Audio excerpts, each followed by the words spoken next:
Scarlett. 19 yung score ko. Ay, hindi perfect. Buti pa ako, naka 20. Bawi ka na lang next time, ha?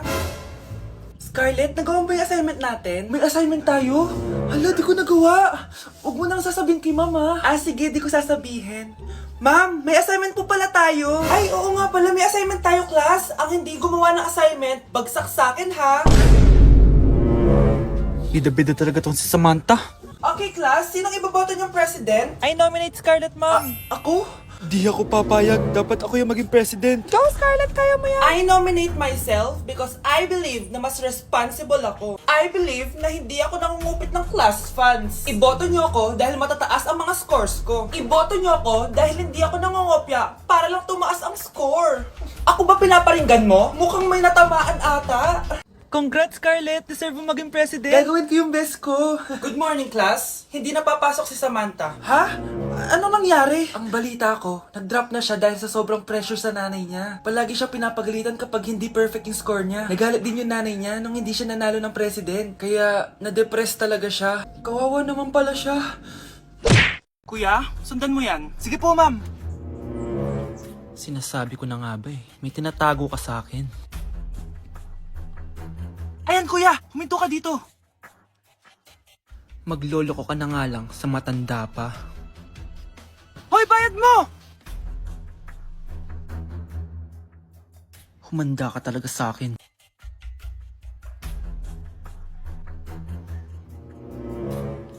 Ang sweet niyo naman. May paregalo ka pa, ha? Ano yun? Scarlett? Anong ginagawa mo dito? Manloloko ka! Pinagpalit mo ko dito sa matandang pangit na to? May paregalo ka pa, ha? Sa akin nga, wala kang binibigay na regalo, eh. Scarlett, magpapaliwanag ako. Manahimik ka. At ikaw naman, matandang pangit. Sayong-sayo na tong boyfriend ko. Magsama kayong dalawa. Aba, walang respeto tong girlfriend mo, ah. Ano pinagsasabi mo, Scarlett? Nanay ko to. Excuse mo lang yan. Mukha nga nagtatago ka kanina, eh. Nagtatago ako kasi isusurprise namin yung tatay ko. Ganito babae ba yung gusto mo, anak? Yung walang modo? Nay, pagpasensyahan niyo na siya. Tita, sorry po. Anong sorry? Matandang pangit ako, di ba? Lumayas ka dito, babae ka. Sorry na, tita. Ayaw mo lumayas, ha? Brownie! Good boy! Tumakbo ka na! Hala, ba't nalagaw to? Chat ko nga yung jowa ko. Pati messenger. Hala, be. Nahack ba yung account ko? Hala, yung mga chat namin sa GC. Nagot ako kay mama pag nakita niya mga pinagsasend ko sa jowa ko. Nakalimutan ko na yung password ko. Cannot log in. Ano ba yan? Okay, kumalma ka. Twitter. Kaya naman pala daw yung Facebook tsaka yung IG. Kinabahan yung kifi ko dun, ah. Akala ko nahack na yung Facebook ko, eh. Ayan. Ang dami nag-react, ha? Nasa Twitter lahat ng tao ngayon. Nakikiramay po ako sa pagkawala ng asawa niyo. Masakit para sa amin ang pagkawala niya. Kailan pala namin makukuha yung mga ipapamana niya sa amin? Ipaprocess pa po namin yun, ma'am. I-update na lang po namin kayo. Sige po, attorney. Sakit ng pagkawala niya. Nay, tignan mo, may medal ako. Ano namang paki ko dyan? Di ka ba proud sa akin? Hindi. At wala akong paki sa'yo. Iniwan ka na ng tatay mo, di ba? Kaya pwede ka na umalis dito. Bakit ka ba ganyan sa akin, Nay? Huwag mo nga akong matawag-tawag na nanay dyan. Kadiri. Hindi kita anak. Ang nanay mo, wala na. Malandi kasi. Nay, gutom na ako. Ay, gutom na baby ko. Wait lang, mag-order ako ng steak for you, ha? Yay! Steak, my favorite! Ampun lang pala ako. Nasaan na yung totoo ko, nanay?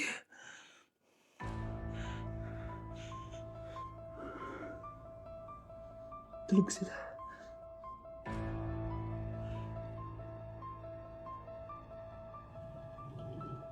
Nasaan na yun? Ito ba si nanay?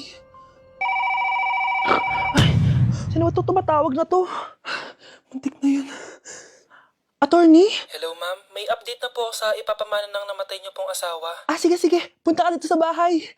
Sa wakas, ito na yung araw na pinakahihintay ko. Hoy, ikaw! Pag dumating dito si attorney, magtago ka. Hindi niya pwede malaman na may isa pang anak ang asawa ko. Sige po. Ma'am, nakuha na po namin yung last will and testament ng asawa nyo. Ang nakasulat po dito ay, ang 50% ng kayamanan niya ay mapupunta po sa inyo. Ha? Mali ata yan, attorney. Dapat 100% ang mapupuntang kayamanan niya sa amin. Kami lang ang pamilya niya eh. Bali ma'am, ang nakasulat po kasi dito ay ang isang 50% po ay mapupunta sa isa niyang anak. Ano? Baka yan yung isa naming anak na nawala? Oo, sa amin na lang yan. Ako! Ako ang isa pang anak ni Ramon. Nay, nandito po yung boyfriend ko. Sige anak, papasukin mo. Sige po, Nay. Babe, balik ka na. Hello po, tita. Eto ba yung driver niya, anak? Boyfriend ko yan. Anong driver, Nay? Boyfriend mo to? Halika nga dito, anak. Ano ba yan, anak? Magbo-boyfriend ka na nga lang. Pangit pa. Nay, ano ka ba? Mayaman yan. Siguraduhin mo lang, ha? Ikaw pala yung boyfriend ng anak ko? Opo, tita. Malaki ba bahay mo? Wala po akong malaking bahay. Ganun ba? Ayaw kita sa anak ko. Nay, ano ba? Kasi sa mansion po ako nakatira. May kotse ka ba? Syempre po. Baka yung mura lang yan, ha? Lamborghini lang po. Oh, sabi ko sa inyo na mayaman yan eh. Meron po akong regalo sa inyo, tita. 1,000,000 po para sa inyo. 1,000,000? Anak, ano bang hinihintay mo? Magpakasal na kayo. Sige, Nay. Gusto ko next week may apo na ako, ha? Anak! Hello! Bili ka na sa akin ng ballpen. Ballpen? Di okay na, meron na kami niyan. Wala akong pakit kung meron ka na. Bumili ka na sa akin. Next time na lang, wala akong pera dito. Walang pera pero, ang ganda ng bahay. Huwag ka maingay, inutang ko lang to. Ay, lubog pala sa utang to, oh. Manahimik ka, baka marinig ka ng kapitbahay. Magkano ba yan? Murang-mura lang, 200 lang to. 200? Tangina, ginto ba yung tinta niyan? Bibili ka o itatara ko sa ito? Oh, ito na! Umalis ka na! Baka na yan! Madali ka naman palang kausap eh. Grabe naman mambudol yun. Ulimos po. Meron na naman. Wala akong pera. Next time na lang. Walang pera pero naka-iPhone ka, te? O, ayun na naman. Regalo to ng asawa ko sa akin. Asan asawa mo? Wala siya dito. Bakit? Ay, wala yan. Kabit ka siguro, no? Kabit pala to eh. Tangina, ano ba gusto mo? 100 lang, te. Oo, ito. Umalis ka na. Saksak mo to sa baka mo. Huwag ka na mga bit, ha. Masama yan. Isaasar ako na to. Ay, salamat. Tahimik na din. Namamas ko po! Jingle bell! Jingle bell! Jingle all the way! Namamas ko po! Tama na! Ang ina! Pagod na ako! Umalis na kayo dito! Grabe ka naman, te! Nangangaraw na lang yung bata, oh! Kita niyo yan, guys! Masama na ugali ng babaeng to! Walang iya kayo! Dok, bakit ka meron neto, ha?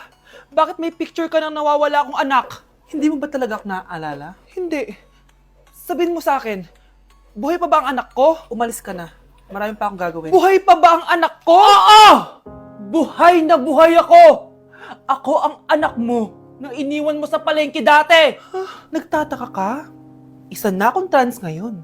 Alam mo, buti na lang may mabait at mayamang pamilyang kumukup sa akin.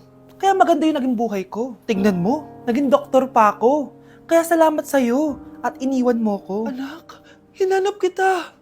Umasa ako na babalik ka. Hindi na importante yan. Ayaw na kita makita at hindi na kita kailangan. Kaya umalis ka na! Hello po. Kamusta po yung pasyente?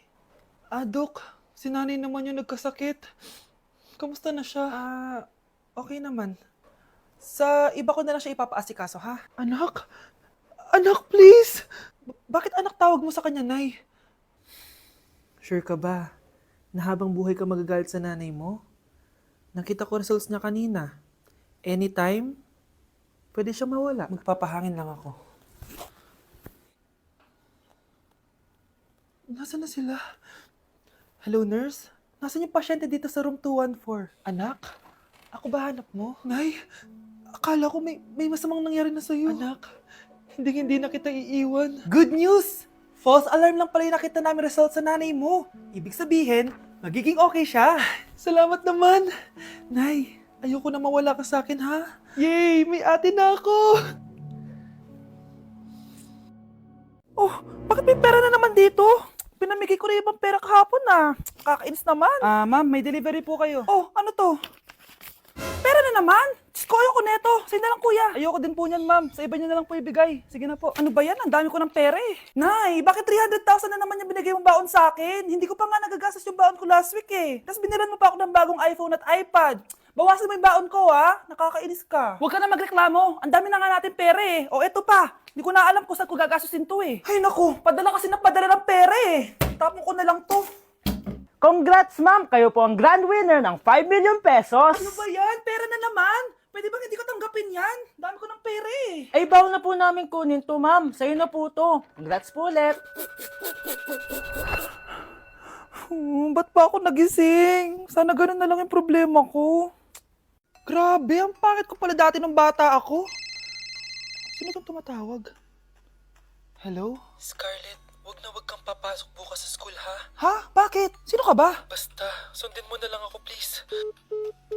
Ano yun? Ang weird. Oh anak, hindi ka pumasok? Ah, opo nay. Masakit po yung pagkaramdam ko eh. Ah, pagaling ka anak ha. Anak, yung school mo, nasusunog. Nasusunog, nay? Totoo nga yung sinasabi ng caller kanina. Grabe. Buti na lang anak, hindi ka pumasok sa school ngayon. Sino na naman to tumatawag na to? Hello? Sino to? Scarlett, wag kang matutulog ngayong gabi ha. Ikaw na naman? Paano mo nalalaman yung mga yan, ha? Scarlett, please sundin mo na. Anak, matutulog na ako, ha? Ikaw din, huwag ka na magpuyat. Ah, sige po, Nay. Tatapusin ko lang po itong pinapanood ko. Kung hindi ako matutulog, ano namang gagawin ko buong gabi? Matutulog na lang ako. Baka niloloko lang ako ng caller na yun. Nay! Nay! Gising, Nay! Ano nangyari, anak? Binabangungot ka, Nay. Buti gising ka pa. At nagising mo ako. Sino ba talaga yung caller na yun? Sino ka ba talaga, ha? Bakit alam mo lahat ng mga masasamang mangyayari? Gusto mo ba talaga ako makilala, Scarlett? Oo, dahil hindi ako matatahimik. Magkita tayo malapit sa puno ng mangga. Hello?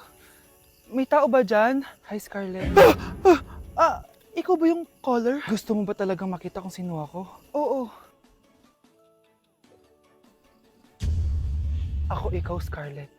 Galing ako sa future. Ikaw ako? Kailangan kong ayusin yung mga nangyaring masama. Paano? Paano nangyari yun? Basta, Scarlett, ayusin mo yung mga desisyon mo sa buhay, ha? Sige na, baka mahuli pa ako ng mga humahabol sa akin. Sandali! Sino humahabol sa'yo? Okay, class, magre-recitation tayo. Ang makasagot, +1. Direct to the card. For sure ako nang magiging top 1 kapag nakasagot ako dyan. Dapat ako ang makasagot niyan, hindi si Samantha. Unang tanong, ano ang card na ginagamit kapag nagwi-withdraw? Ma'am? Ano pa bang card yun? Di face card. Anong face card, ha? ATM card yun. Face card. Wala ka nga nun? Ayusin nyo, ha? Susunod, ano ang kulay na nasa flag natin? Ma'am, ang kulay po ng flag natin ay red at green. Ha? Bakit may green, ha? Di ba po pag masama, red flag, tapos kapag mabait, green flag? Anong pinagsasabi mo? Diyos ko, mga bata ngayon. Ang kulay ng flag natin, red, blue, white, tsaka yellow. Okay, class. Last question na lang to, ha? Ayusin nyo na. Napakadali na lang na to. Ano ang iniinom kapag masakit ang ulo? Ma'am ako, ma'am. Okay, Michael? Yakap, sulat, kiss pa rin po ni Crush. Ay, salamat, makakapagpahinga na ako. Thank you, makakatulog na ako. Ano naman yan?